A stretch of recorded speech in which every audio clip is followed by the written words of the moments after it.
On a beaucoup parlé des cuisiniers. Il y a un cuisinier qui est le grand témoin de cette journée, qui est aussi le parrain de la SIG Nourrir d'Avenir, des Pieds dans le Plat, enfin, qui vous accompagne depuis de longues... Et puis vous êtes aussi dans les cuisines des plus gourmets d'entre nous. Olivier Rollinger, je vais vous demander de venir sur scène.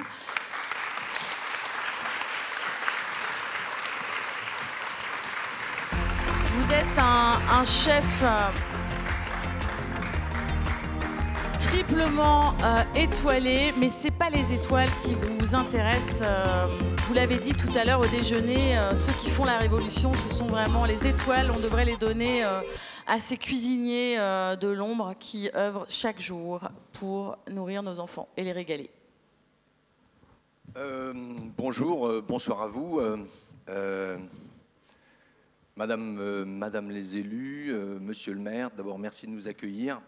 Bon, je pense que vous devez tous être cramés, vous avez soif, et vous avez peut-être même envie d'aller au petit coin, mais vous avez encore quelques minutes, vous allez devoir m'écouter un petit peu. Alors d'abord vous dire simplement, évidemment, à tous mes copines et mes copains du collectif Les Pieds dans le Plat, et tous ceux qui animent aujourd'hui la SKIC, avec Isabelle, évidemment avec Jean-Marc, mais avec toute l'équipe extraordinaire, avec Joey. Je suis très heureux d'être là et j'ai envie de vous dire à tous et à toutes merci parce que aujourd'hui, je ne sais pas si j'ai un petit peu le sentiment de me sentir un petit peu moins seul dans ces convictions. Et là, manifestement, il y a un groupe. Alors, on sent qu'il y a des élus, il y a une volonté. Puis alors, franchement, vous, là, le grand-maire jeune, là, quelle audace, quel courage. Vous êtes gonflés quand même. Mais bravo, bravo.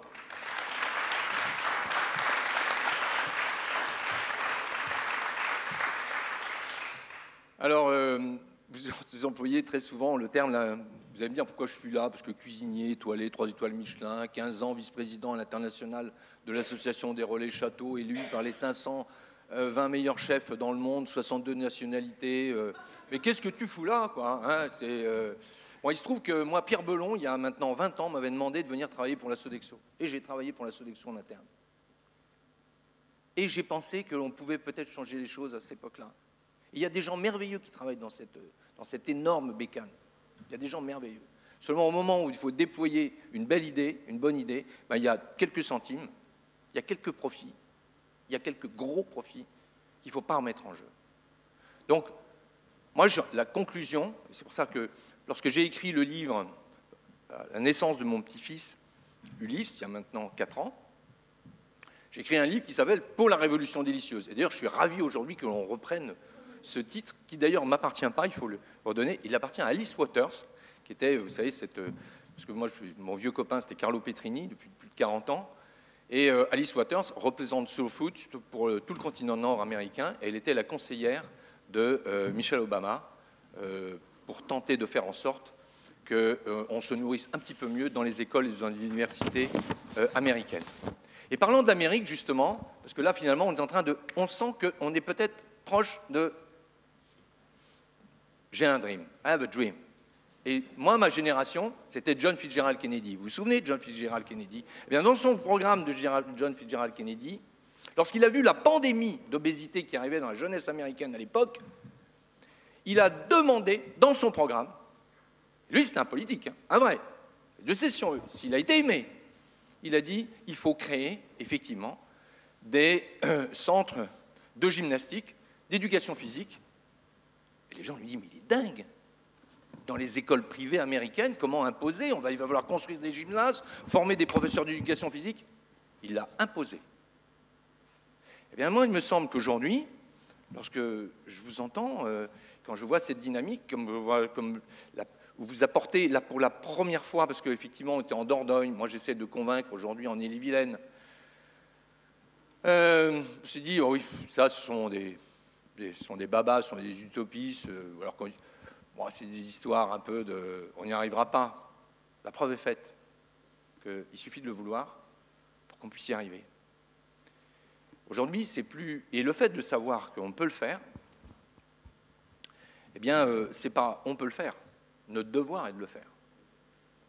Alors, si vous avez certains élus qui ne sont pas convaincus, dites-leur que si demain ils veulent être réélus, et s'ils n'ont pas ce type s'ils n'ont pas la dimension alimentation de qualité pour les maternelles, pour les collèges, pour les régions, avec évidemment cette complexité française de pourquoi la cantine maternelle c'est la municipalité, pourquoi le collège c'est le département, pourquoi le lycée c'est la région. Mais s'ils ne le font pas, ce sera dramatique. Ils ne pourront pas. Mais qui?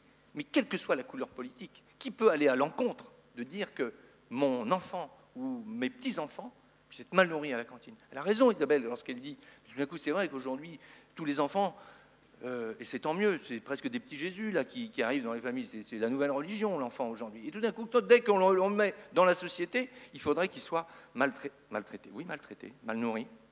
Parce que la pandémie d'obésité, elle est là. Les maladies liées collatérales sont là, sont présentes. Il se trouve que, vous allez me dire, je suis parrain de beaucoup de choses, je suis parrain du collectif Les Pieds dans le Plat, Éthique Océan, et aussi les travaux, depuis 1 an et demi, entamés par la Fondation de l'Académie de médecine. Ils ont demandé à un petit cuisinier breton comme moi de parrainer ces travaux-là. Et il se trouve, et vous allez voir, c'est un livre blanc destiné à l'ensemble des politiques, en particulier à l'Assemblée nationale. Salut Madame la députée. Et les conclusions de ce livre blanc, qui sort le 1er juin, il va être disponible sur, vous faites Fondation de l'Académie de médecine, vous allez voir ce livre blanc. On s'aperçoit, les conclusions, c'est que la santé de chacun, quel que soit l'âge, d'ailleurs c'est intéressant, l'alimentation c'est avant de faire le bébé, pour le papa comme pour la maman, la qualité de l'alimentation, évidemment lorsque la maman attend ce bébé, la petite enfance, l'enfance, la préadolescence, l'adolescence, et puis même le moment, la veille du trépas. Eh bien, les conclusions, elles convergent. Ce qui fait du bien à la santé de chacun, fait du bien à la planète. Évidemment, on y intègre les perturbateurs endocriniens, les cocktails de pesticides, et c'est la raison pour laquelle je suis d'accord avec beaucoup d'entre vous. Le bio est indispensable. Mais qu'est-ce qu'on a foutu? Qu'est-ce qui s'est passé ces 5 dernières années dans le bio? Quand on se dit aujourd'hui, les gens s'écartent du bio. Mais pourquoi ils s'écartent du bio? Parce qu'il y a des gens, parce qu'on a triché avec ce bio. Moi, sur le marché des Lys à Rennes, certains les Bretons le savent, sur le marché des Lys à Rennes, quand j'ai commencé à cuisiner en 1982, on les prenait, il y avait 3-4 babas qui arrivaient avec le pétard, machin, qui arrivaient avec 3 carottes complètement piquées, navets et tout. Il y a une espèce de babas gauchos, c'est ma génération. Hein.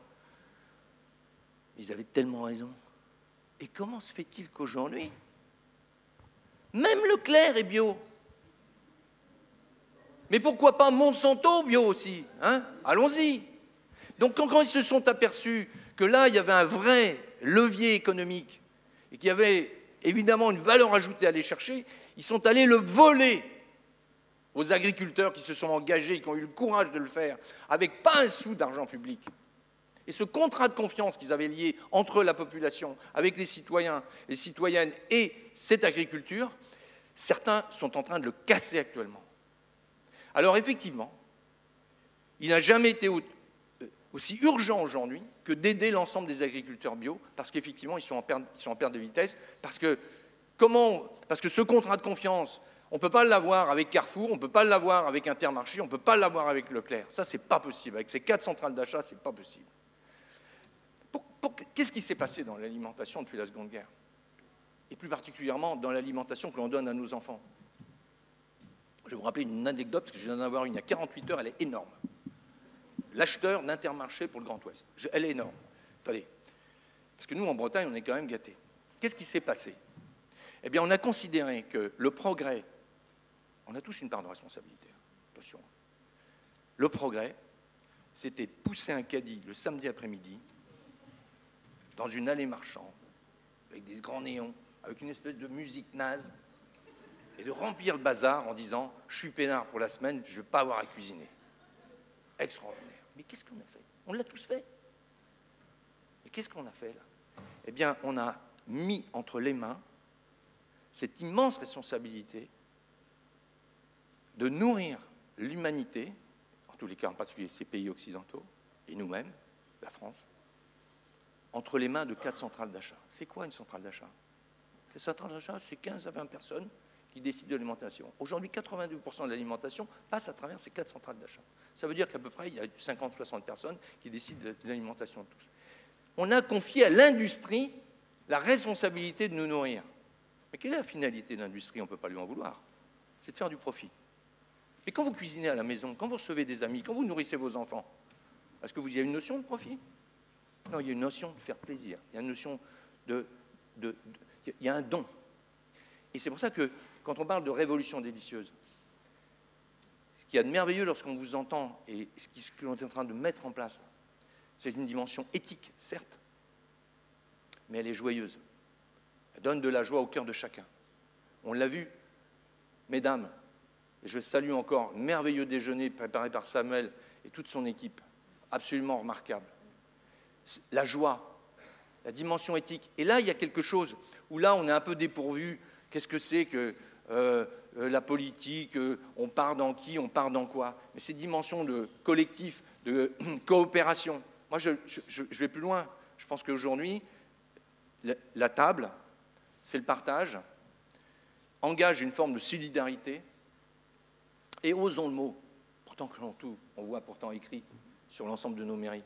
La table, la cuisine, nourrir, prolonger la vie de chacun, et en parler de nos enfants. Mais c'est ça, elle est là concrètement, la vraie fraternité. Elle est là, la fraternité. C'est là où on devrait l'avoir, la fraternité, dans le partage de l'alimentation. On parle de sécurité sociale, on parle de ceci. Mais évidemment, le bien manger. Lorsque vous allez tous à l'étranger, lorsqu'on va tous à l'étranger, on dit, ah, on est française, on est français. Ah oui, c'est le pays du bien manger, tout ça. Ouais, le pays du bien manger, ouais, c'est le pays où McDonald's fait les plus gros profits au monde. D'accord? On peut parler, c'est un pays du bien manger. Mais c'est passé, on a laissé. Alors pourquoi moi, cuisinier 3 étoiles, j'ai été engagé sur ces sujets-là? D'abord parce que j'étais avec ces agriculteurs et ces pêcheurs. On ne va pas reparler des ressources halieutiques, mais je trouve que je parraine Éthique Océan à l'international. Je peux vous dire que c'est un drame et que la première espèce en voie de disparition, c'est évidemment une multitude de poissons, mais c'est aussi les pêcheurs. Mais il faut dire que cette dynamique, cette prise de conscience alimentaire, elle doit nous amener, enfin, pas nous, parce qu'aujourd'hui, on est en train de griller notre dernière cartouche, si je puis dire, mais cette jeunesse qui fait preuve d'une maturité, d'une clairvoyance, cette prise de conscience alimentaire de l'alimentation, le Covid, 65% des moins de 30 ans, 65% des images sur Facebook et Instagram, c'était de l'alimentation. Elle est permanente. Les jeunes ont compris qu'ils faisaient partie aussi de cette grande dame nature. On n'a pas le droit de les laisser. On n'a pas le droit d'abandonner nos paysans parce qu'on a ce garde-manger, cette nature qui est si généreuse. Ça fait 30 ans qu'on la bousille, 40 ans, je peux en parler, hein, je suis en Bretagne. Et vous dire que moi, cuisinier, voilà, des étoiles, ces choses-là, ça a vraiment très peu d'importance par rapport à la cuisine de tous les jours. Ces gens-là, c'est des garçons comme Jean-Marc Mouillac, c'est des garçons comme Samuel, c'est tous ces garçons qui devraient être aujourd'hui les têtes d'affiche. Et ce n'est pas le dernier 3 étoiles ou le dernier 50 best, c'est ces gens-là qui devraient. Et nous, on a une part de responsabilité parce qu'on a pensé qu'il y avait la grande cuisine dans nos maisons. Et ce qui se passait dans la rue, et particulièrement dans les écoles, ce n'était pas important. Or, il n'y a que 2 types de cuisine, la bonne et la mauvaise. Et c'est la raison pour laquelle on demande beaucoup à l'éducation nationale. J'ai le plus grand respect pour tous les instituteurs, institutrices, professeurs. On leur demande, peut-être même, on leur demande déjà de leur apprendre à dire simplement aux enfants bonjour, au revoir et merci. Mais l'éducation alimentaire, on devrait, en France, pays des droits de l'homme, devrait être le pays du droit du bien manger. Et dans l'éducation nationale, on devrait apprendre à se nourrir, à s'alimenter, comme on leur apprend à lire, à écrire et à compter. On tire le grand fil de la vie, la notion du vivant, de les connecter en permanence avec la nature, d'expliquer pourquoi un yaourt, il faut du lait, pour faire un lait, il faut une vache, pour faire une vache, il faut que la vache ait eu un bébé avant qu'on puisse avoir du lait. Toutes ces choses-là, une graine, elle pousse. Ils peuvent avoir tous les jeux, les possibles, inimaginables sur leur tablette extraordinaire, mais rien de plus beau qu'une graine qu'on voit qui pousse la terre. On voit juste une petite pousse, un petit germe, une petite herbe, une petite plante, un arbre. Ça, c'est la magie de la vie. Et tous les ans et le printemps. Mais c'est pour ça que cette dimension éthique, mais avant tout joyeuse, il faut l'aborder. N'abordons pas la notion, ouais, il ne faut plus manger de viande, oui, il ne faut plus manger de ceci, oui, il ne faut plus manger de cela, la notion de régime, l'espèce de dimension janséniste, tout d'un coup va se faire mal, cette espèce de puritain, non, il faut apporter quelque chose de joyeux et fraternel. Ça, c'est important. Et ça, moi, je suis tellement bourré d'espoir à l'égard. D'abord, franchement, j'ai passé une journée merveilleuse avec vous. Et je repars encore plus gonflé, et j'irai encore plus loin. Il me reste encore quelques années à pouvoir transmettre ce message avec le collectif Le Pied dans le Plat, avec Nourrir l'avenir, avec toute cette dynamique, tout cet enthousiasme, et aussi cette réalité. Et toutes celles et tous ceux qui vous diront « mais tout ça, c'est un peu utopique ». Rappelez-vous, je ne sais plus qui l'a écrit d'ailleurs, rappelez-vous, l'utopie est le tout début du refus du renoncement. L'utopie est le tout début du renoncement. Eh bien, nous ne renoncerons jamais. Merci à toutes et à tous. On va boire et boire un verre. Merci.